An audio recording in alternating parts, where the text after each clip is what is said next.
পশ্চিমা ষড়যন্ত্রের দাঁতভাঙা জবাব দিয়ে পরমাণু কর্মসূচি নিয়ে আবারও ইরানের পাশে দাঁড়ালো রাশিয়া। ইরানের ইউরেনিয়াম সমৃদ্ধকরণ বন্ধ করতে রাশিয়া সম্মতি দিয়েছে, এমন খবর বেশ চাউর করে প্রচার করেছে মার্কিন সংবাদ মাধ্যম এক্সিওস। এসব গুজবের প্রতিক্রিয়ায় মুখ খুলেছেন রুশ প্রেসিডেন্ট ভ্লাদিমির পুতিন। এক্সিওসের ওই প্রতিবেদনে কড়া প্রতিবাদ জানিয়ে রোববার বিবৃতি দিয়েছে মস্কো।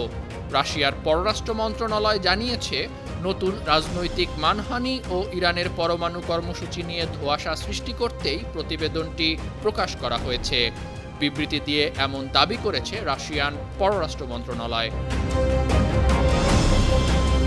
বিবৃতিতে জানানো হয়, ইরানের পরমাণু কর্মসূচির সমস্যা সমাধানে রাশিয়া সবসময় কূটনৈতিক ও রাজনৈতিক উপায়ে জোর দিচ্ছে। পারস্পরিক গ্রহণযোগ্য সমাধানের পথ খুঁজতে মস্কো সব পক্ষকে সহায়তা করতে চায়। মার্কিন সংবাদ মাধ্যম এক্সিওস ওই প্রতিবেদন প্রকাশ করে গেল শনিবার।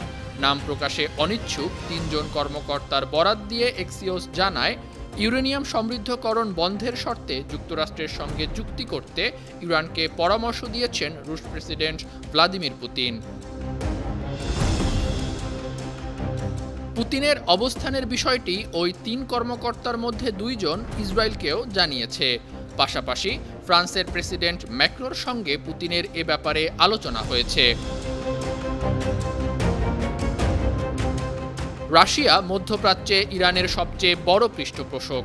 তেহরানকে সামরিক ও কূটনৈতিকভাবে সহায়তা করছে মস্কো।